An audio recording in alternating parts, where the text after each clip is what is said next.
아멘. 하나님의 은혜란 이런 제목을 하나님 말씀 전하겠습니다. 80년대에 한국 사회에 엄청나게 큰 사건이었던 금융 사기 사건이 하나 벌어졌습니다. 그때 언론에서는 단군 이래 최대의 금융 사기 사건이라고 떠들썩했습니다. 아마 한국의 근현대사에도 크게 기록되었을 사건입니다. 한 여자가 사고를 쳤는데요. 그 여자의 이름 다 아시죠? 장자, 영자, 자자였습니다. 지금도 수천억 원이라는 돈의 규모는 상상도 못하는 돈의 규모인데 이미 그때 40년 전에 그런 돈의 규모가 사기 규모가 그렇게 등장을 했습니다. 그래서 대체 어떤 사람이 이렇게 큰 일을 쳤냐 하고 당시 언론 기자들이 그 사람의 그 지나간 삶이나 행적을 추적했어요. 근데 자세히 기억은 안 나는데 어느 방송국에서 그 초등학교인가 중학교인가 그분이 나온 그 학교에 가가지고 생활기록부를 이제 막 뒤져봤어요. 별걸 다 한 거죠, 사실. 그런 것까지 할 필요가 없는 일인데. 우리 옛날 생활기록부 보면 수, 우, 미, 양가 막 그렇게 돼 있지 않습니까? 그리고 그 옆에 공간에 담임선생님의 코멘트가 있는데 코멘트가 뭐라고 되어 있냐면 그게 카메라로 다 이렇게 보이는 거예요. 머리는 비상하나 장차 큰 사기꾼이 될 가능성이 있어 보임. 이렇게 써져 있는 거예요. 진짜 단군 이래 최대의 금융 사기를 친 그 분의 초등학교인가 중학교인가의 생활기록부에 머리는 비상하나 장차 큰 사기꾼이 될 가능성이 있어 보임. 이거 어떤 선생님인지 모르겠으나 정확하게 본 거죠. 네. 도대체 그 어린 시절에 어떤 모습을 보고 그렇게 평가를 하고 또 어떻게 그런 말을 진솔하게 생활기록부에 남겼는지 참 알 수가 없습니다. 네. 그런데요, 저는 꼭 그 사람뿐이겠는가? 이 성경에 나오는 인물들 가운데 야곱이라고 하는 사람이 그 초등학교를 다녔다면, 그리고 그 선생님을 만났다면, 야곱에 대해서도 그 선생님이 아마 비슷하게 머리는 비상하나 장차 분명히 사기를 칠 가능성이 있어 보여. 이런 평가를 내리지 않았을까 하는 생각이 듭니다. 어느 날이었습니다. 형 예세는 들에서 사냥하느라 무척 배가 고픈 상태였습니다. 그리고 배가 고픈 상태로 집으로 오니까 빨리 밥 먹고 싶었겠죠. 근데 집에 들어서니까 맛있는 팥죽 냄새가 막 진동을 하는 겁니다. 동생 야곱이 팥죽을 쓰고 있었습니다. 보통 조금 한 10대 중반의 애들 사이에서 그 상황에서 어떤 일이 벌어지겠습니까? 그럼 아무 생각 없이, 야, 팥죽 한 그릇 주라, 그러겠죠. 그럼, 한 그릇 줄게 하고 주는 거아니에요. 요즘으로 야, 사발면 하나 주라, 이거 아니에요. 그럼 사발면 하나 주면, 뜨거운 물 부어갖고 줄게, 이제 이렇게 돼야 되죠, 대화가. 야, 그런데 어떻게 그 순간 집요하게, 어떻게 그런 그 동생이, 형의 장자의 명분과 권리를 나한테 팔아. 그러면 내가 팥죽 사발면 한 그릇 줄게. 어떻게 그런 말을 할 수가 있는지 굉장히 영리하고 집요한 거죠. 평소에 굉장히 준비된 것이죠. 그걸 빼앗고자 또 그것을 훔치고자. 그런 영리하고 주도 면밀한 기질을 가진 사람은 나중에 좋은 쪽으로도 크게 성공할 수 있는 사람이고 아니면 크게 나쁜 쪽으로 사기를 칠 수 있는 사람이죠. 실제로 조금 나중에 하는 행동을 보십시오. 아버지가 눈이 멀었습니다. 그래서 아버지가 냄새와 손에 촉각에 의지해서 일상생활을 하고 있습니다. 그래서 아버지가 어느 날 큰아들에게 가서 맛있는 사냥을 해서 맛있는 요리를 해와라. 그러면 내가 그것을 먹고 기분 좋은 상태에서 너를 위하여 하나님께 복을 비는 기도를 하겠다. 그러니까 그 말을 듣고 얼른 염소를 잡아서 염소 가죽을 팔에 붙이고 형의 피부로 위장을 하고 또 형의 냄새를 풍기기 위해서 형의 옷을 입고 들어가서 그거 완전히 형으로 속여서 아버지로부터 그 축복의 장자에게 주는 축복의 기도를 훔쳐내는 모습을 보십시오. 자, 그런 모습을 보면 그런 아이가 초등학교, 중학교에 다니고 선생님이 봤다면 그런 기질을 보지 못했겠습니까? 머리는 비상하나 장차 큰 사기를 칠 가능성이 있어 보임. 이렇게 평가했을 것입니다. 그러나 야곱은 그 장모하는 사람 같은 사기꾼으로 살다가 죽지 않았습니다. 오히려 하나님의 역사에서 이스라엘 민족을 형성하는 초기에 아주 중요한 사람으로서 아주 귀한 인생을 살다 갔습니다. 왜 그랬을까요? 그렇게 주둥 면밀하게 남을 잘 속이는 사람이 어떻게 이스라엘 민족의 역사에서 하나님의 아주 귀한 쓰임을 받는 복 있는 인생으로 살다 갔을까요? 하나님의 은혜이죠. 하나님께서 야곱에게 은혜를 부어주셨기 때문입니다. 자, 하나님께서 은혜를 야곱에게 부어주셨다. 맞습니다. 근데 우리가 그 하나님이 부어주신 은혜는 도대체 어떤 모습이었을까를 잘 생각해야 됩니다. 야곱은 여전히 사기치고 자기 이익을 위해서 간교하게 행동하고 그런 기질대로 살고 그 기질이 점점점 발전해 갔음에도 불구하고 하나님께서 은혜를 주셔서 아무 탈 없이 항상 원하는 대로 되게 하셨다. 그런 은혜일까요? 그런 은혜 아닙니다. 야곱이 여전히 이익을 위해서 남을 속이고 그렇게 살아도 하나님이 다 방패막이가 되어주셨다. 그런 은혜일까요? 기독교에 그런 은혜는 없습니다. 하나님은 그런 분이 아닙니다. 평소에 제가 이런 예화를 잘 안 하는데 오늘은 좀 아슬아슬한 예화를 좀 제가 해보겠습니다. 저의 친척 중에, 한국에 있는 저의 친척 중에요, 이 손버릇이 아주 나쁜 분이 있습니다. 우리 집안으로 시집을 오신 분인데요. 몰랐으니까 이제 처음에는. 근데 시간이 가면서 뭐가 자꾸 집안에서 없어져요. 장모 씨 여인처럼 그냥 큰 무슨 걸 훔치는 게 아니라요, 점도둑질이라 그러잖아요. 아주 자질구레한 걸 이렇게 쑥쑥.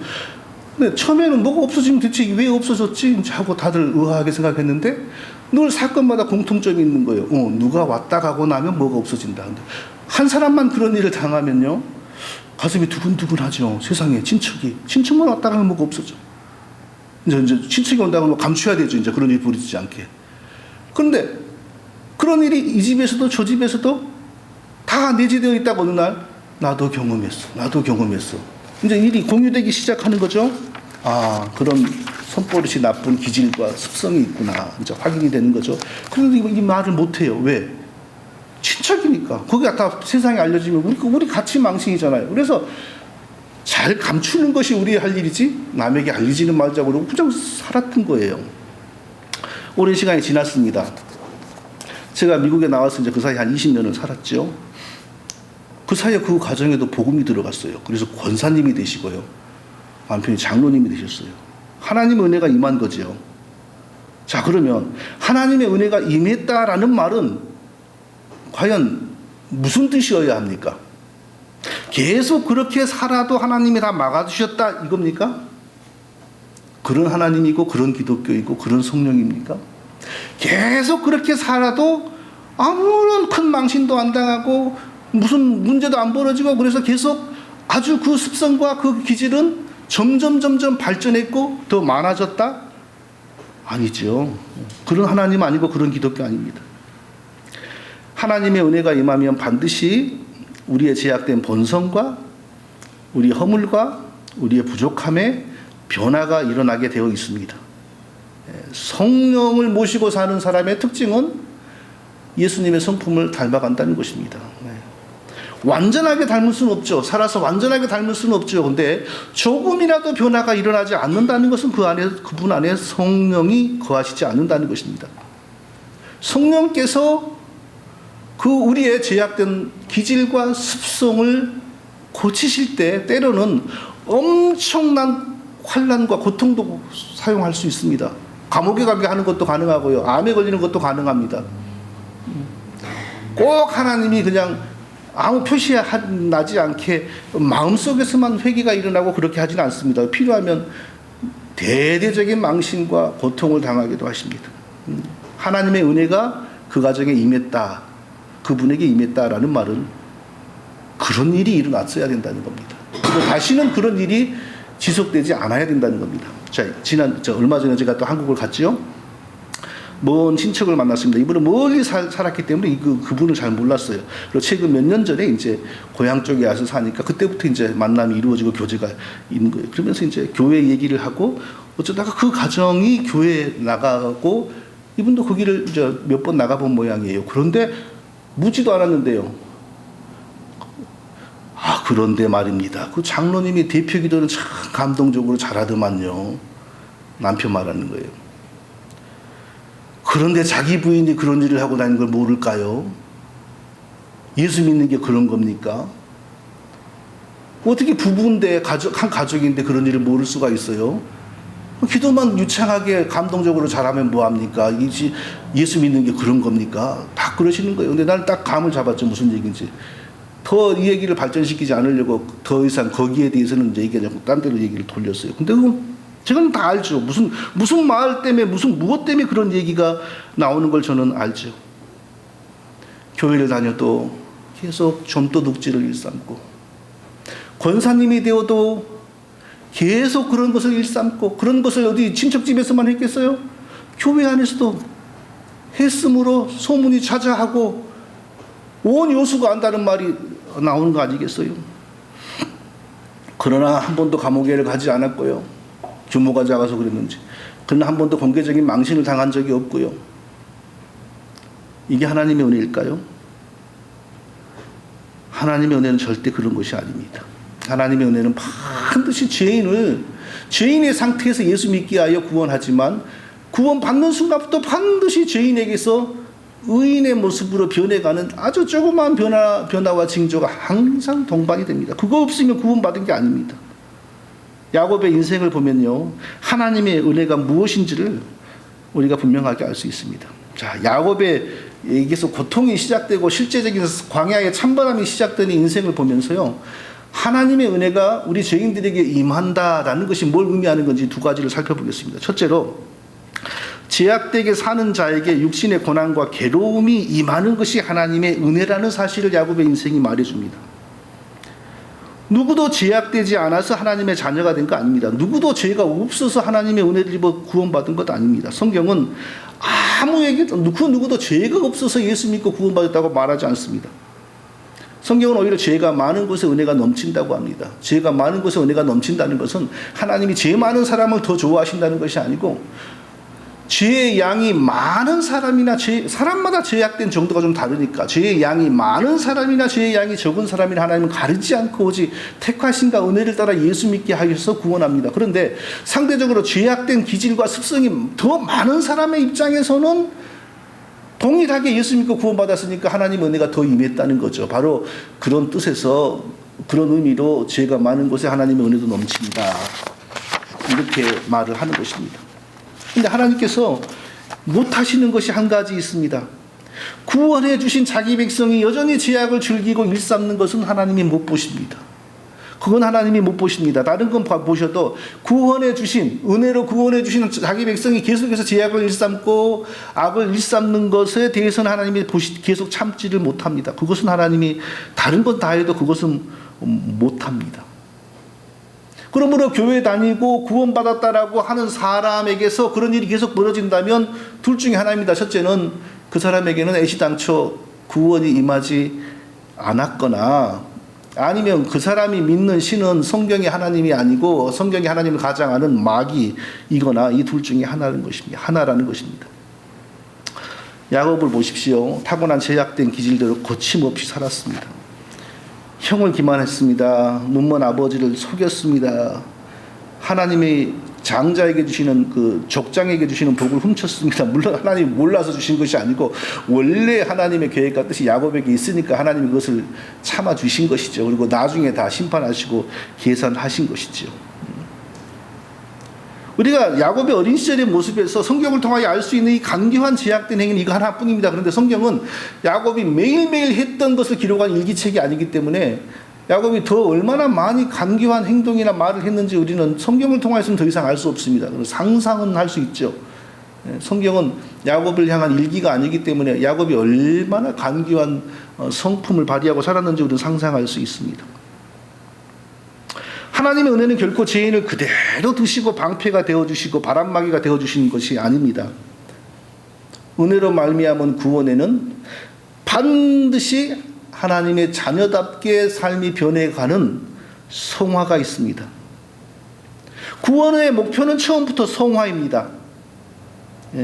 구원의 결과는 반드시 성화입니다. 에베소서 1장 4절을 보니 창세전에 그리스도 안에서 우리를 택하고 사랑 안에서 그 앞에 거룩하고 흠이 없게 하시려고 우리를 택하였습니다.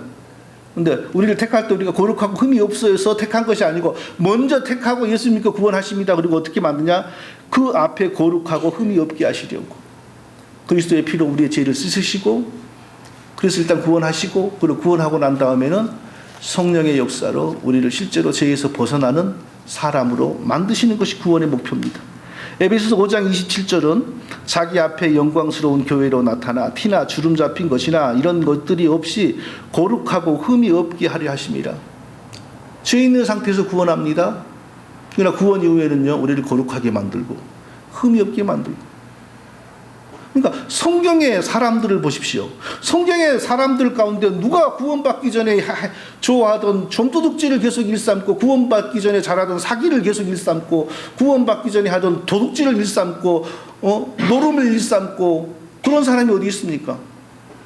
구원받고 나오면 반드시 예수 그리스도의 그 거룩한 성품을 닮아가는 성화가 반드시 시작이 되는데, 사람마다 다르죠. 그리고 완전한 성화는 지상에서 없습니다. 우리가 죄인의 상태에서 오직 예수 믿음으로 하나님이 우리를 의롭게 여겨주시는 것을 칭의라고 합니다. 칭의라고 합니다. 하나님이 우리를 의롭게 여겨주신다. 다르게 말하면 의를 얻는다. 의를 얻는다는 말은 죄인이 하나님 앞에서 죽지 않고 살 수 있는 권리를 얻었다 이 뜻입니다. 오직 예수 믿음으로 은혜로 칭의를 얻습니다. 그러나 칭의가 우리에게서 벌어져서 구원이 우리 것이 되면 반드시 동시에 따라오는 것이 성화입니다. 우리가 이전에 좋아하던 죄들을 여전히 혹시 벗어나지 못했을지라도 숨어서 부끄럽게 우리가 짓지, 자랑스럽고 떳떳하게 하지 않습니다. 그리고 계속 좋아서 일부러 하지 않습니다.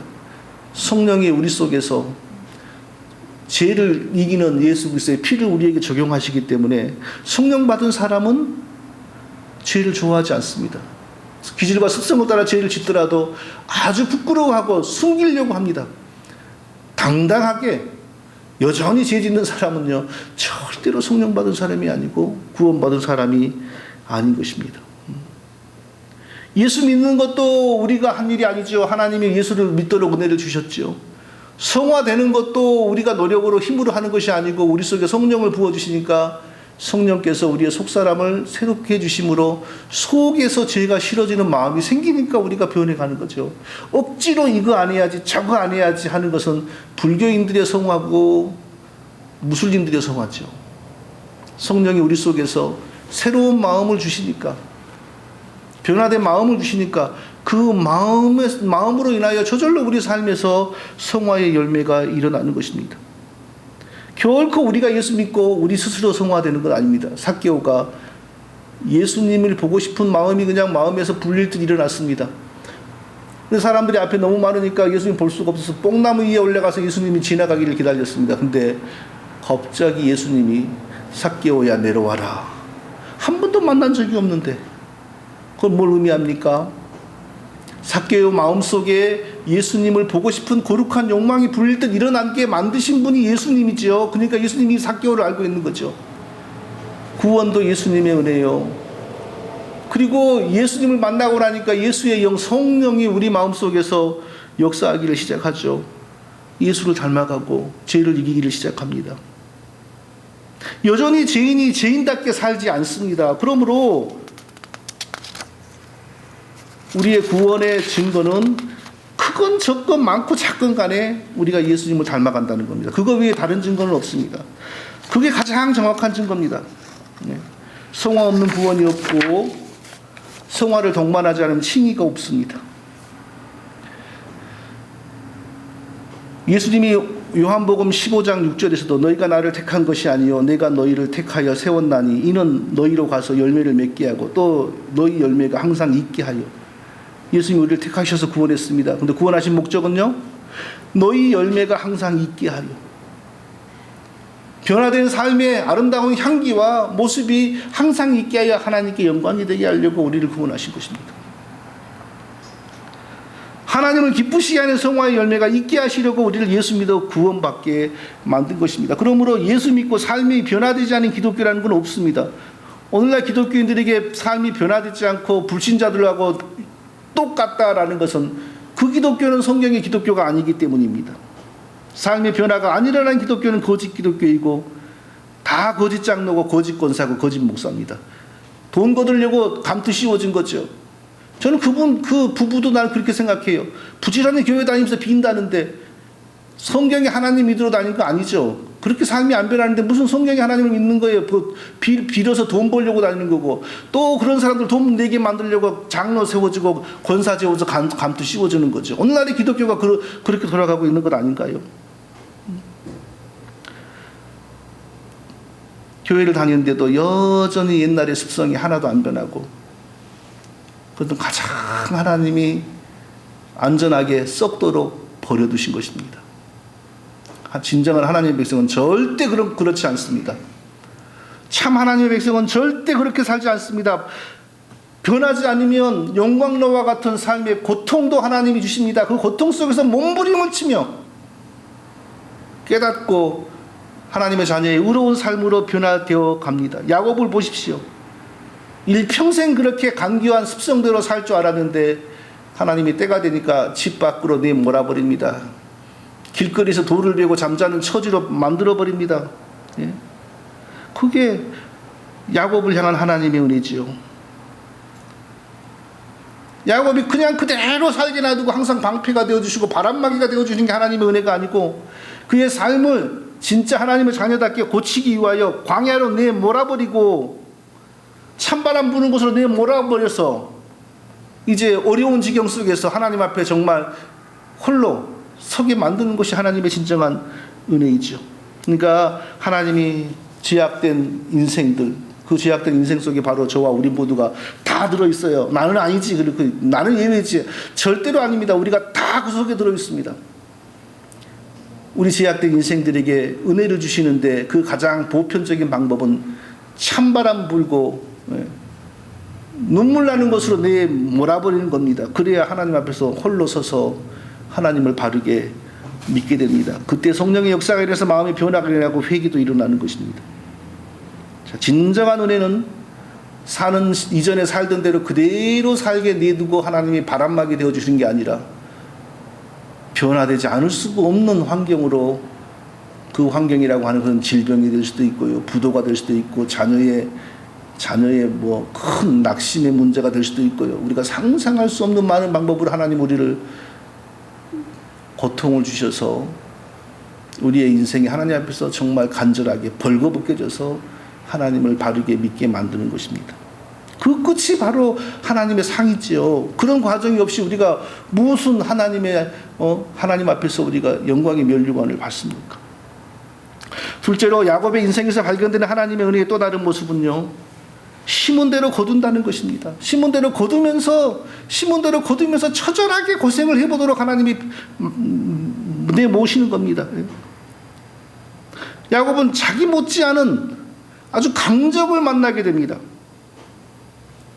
자기처럼 잘 속이는 강적을 만나서 20년을 시달리게 됩니다. 그게 바로 야곱에게 주신 하나님의 은혜였어요. 원래 야곱을 향한 하나님의 복이 있습니다. 그 복은 다 하나님이 약속한 대로 주십니다. 근데 그 과정 속에서 야곱은 꼭 자기와 같은, 자기보다 더한 사기꾼을 만나서 20년 동안을 시달립니다. 집을 떠나서 외갓집으로 갔죠. 한 2달을 걸어서 외갓집으로 갔습니다. 외갓집에 가니까 외삼촌 라반이 살고 있고요. 또 외사촌들이 사는데, 외사촌 중에서는 딸이 둘이고 또 뭐 위에 형 오빠들도 이제 1명인지 2명인지 있어요. 한 달을 살았어요. 뭐 정말 얼마나 반갑겠어요. 특히 이쪽 동네 사람들은 지금도 생판 처음 보는 남이라도 집에 오면 그리 가난하게 살아도 막 양을 잡아주고 뭐 해준다잖아요. 그러니까 오는 사람은 그렇게 환대를 해요. 이 사람들의 이 동네 사람들의 그 문화가. 근데 자기 피부치의 조카가 왔으니, 자기 여동생의 조카가 왔고 사촌이 왔으니 얼마나 잘하겠어요. 한 달 동안 잘 살았어요. 근데 문제는 야곱이 어디 갈 데가 없는 거예요. 어디로 갈 데가 있어야지 그 다음에 뭐가 계획이 쓰잖아요. 계획이 없어요. 그냥 무작정 한 달에 사는 거예요. 뭐 하면서 외삼촌 라반의 양치기 되어줘가지고 일해주면서 살아요. 외삼촌이 너 우리 집에서 이제 앞으로 계속 살아야 될 모양인데 계속 공짜로 일만 하면 되겠냐, 뭘 어떻게 했으면 좋겠냐. 그러니까 야곱에게 마음속에 꼭 하고 싶은 말이 있습니다. 이 한 달 사이에 놀라운 일이 벌어졌어요. 외삼촌의 둘째 딸 라헬이라고 하는 그 처자가 있었는데요. 어찌나 예쁜지.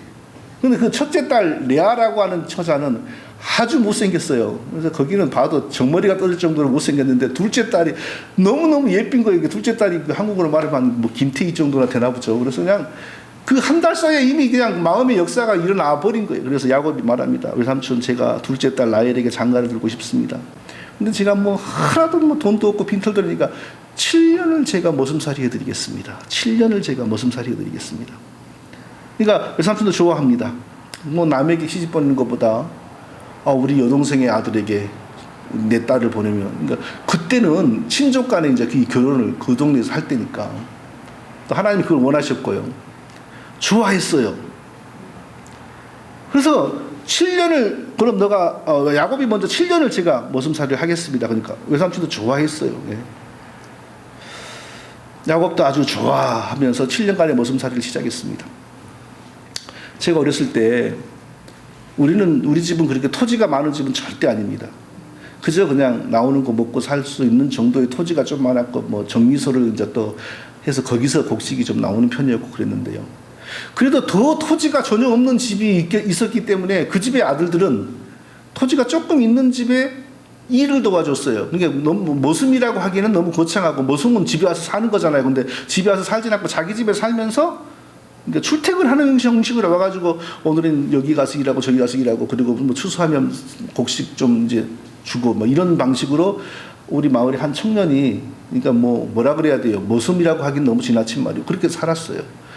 근데 어느 날 어렸을 때, 아주 어렸을 때 어떤 장면을 봤냐 하면은, 저희 아버지가 그 청년의 어머니에게 1년을 더, 쉽게 말하면 1년을 더 어떻게 머슴살이를 연장해볼 마음이 있습니까? 나는 그랬으면 좋겠습니다. 이제 이 얘기를 한 거예요. 그 어머니가 아들한테 물어볼게요. 그리고 나중에 이제 와서 말을 하는데, 내가 그 말을 하니까 우리 아들이 아무 말도 안 하고 눈물을 흘립디다. 이런 말을 하는 거예요.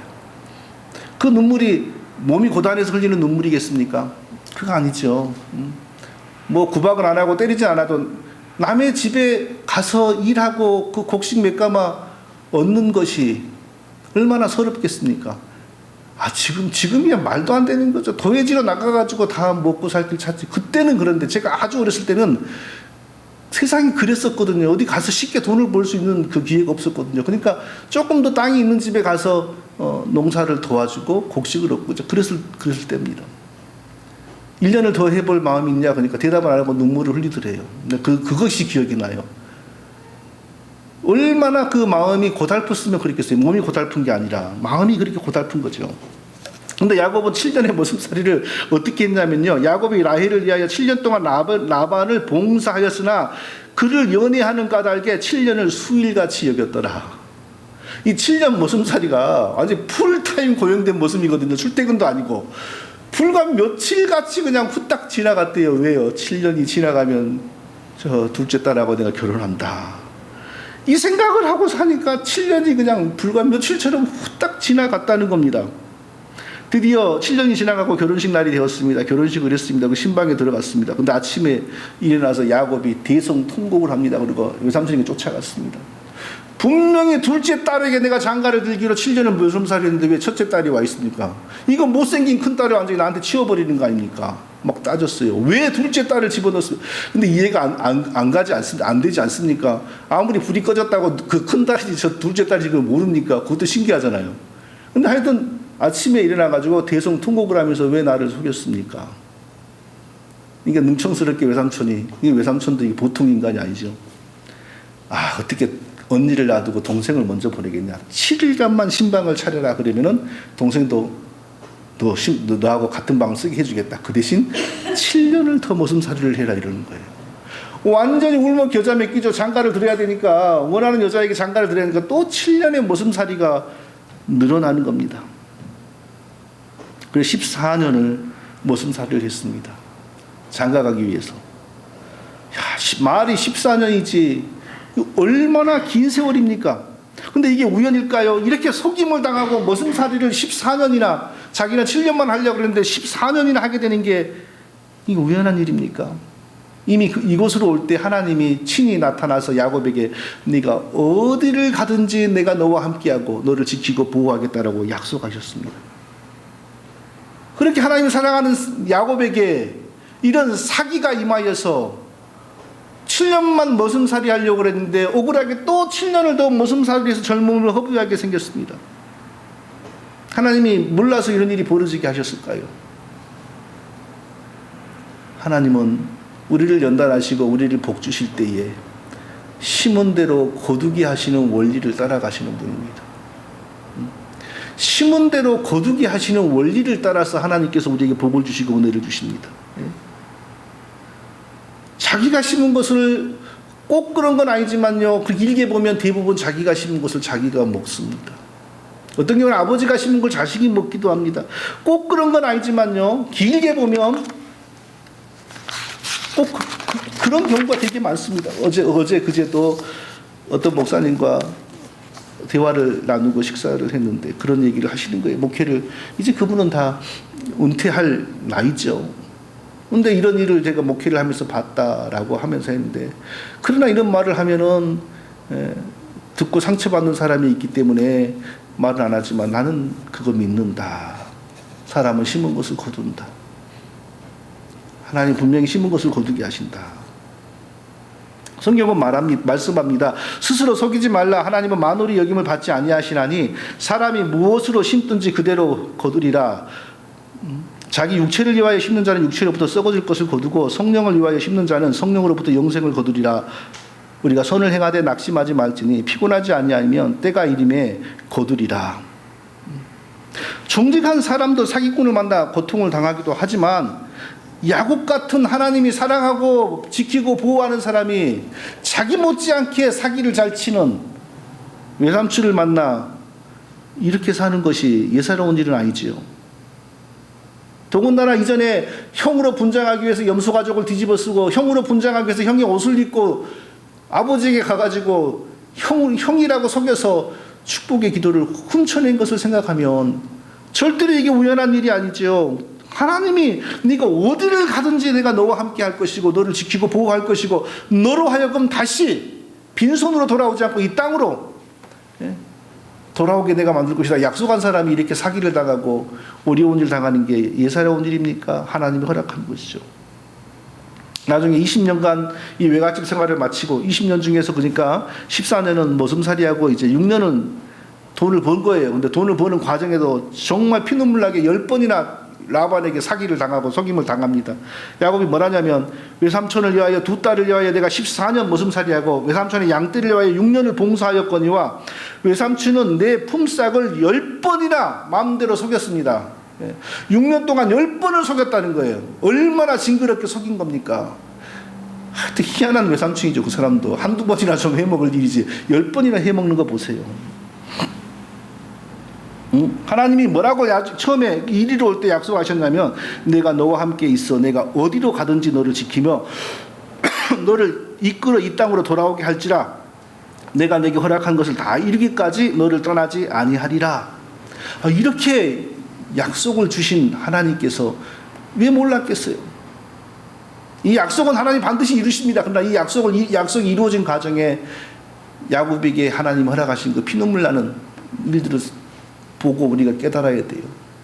하나님이 우리를 향한 사랑은 분명히 있습니다. 우리를 향한 계획은 분명히 이루어집니다. 그 과정에서 그러나 우리는 심은 것을 거두며 산다는 겁니다. 심은 것을 거두며 삽니다. 하나님 백성이라도 하나님이 그냥 우리를 무조건 바람막이 해주고 방패막이 해주셔서 아무 일 없이 무탈하게 해주시는 것은 아닙니다. 왜 우리가 회개해야 됩니까? 우리가 하나님 백성이고 구원받은 사람이라 할지라도 하나님께서는 우리의 잘못에 대해서 징계하시고 우리의 죄에 대해서 책망하시기 때문에 피해를 가장 최소화하는 방법은 회개뿐입니다. 회개한다고 없어지는 건 아닙니다. 그러나 피해와 부작용을 지금이라도 빨리 가장 최소화시키는 방법은 회개뿐입니다. 그래서 우리가 결코 회개 없는 사람이 되어서는 안 되는 겁니다. 길게 보면 다 보입니다. 하나님은 반드시 우리가 심은 것을 거두게 하십니다. 오래 살아본 사람, 오래 예수 믿은 사람들은 다 이런 말을 합니다. 내가 오래 교회 다니면서 봤더니 그러하더라 라고 말을 합니다. 성도 여러분, 하나님 앞에서 우리가 야곱의 인생을 보면서 하나님의 은혜가 무작정 우리를 위해 주는 그런 인간적인 그런 은혜가 아니고 진정으로 우리의 삶을 오직 은혜로 죄악 가운데 우리가 구원받았지만 그 이후에는 진정으로 하나님께서 우리를 하나님의 자녀답게 변해가게 만드는 그런 은혜를 주신다는 사실을 꼭 기억하시기를 바랍니다. 걸어가신 아버지 하나님, 오늘도 저희들에게 복되고 귀한 말씀을 주신 것을 감사드립니다. 야곱의 인생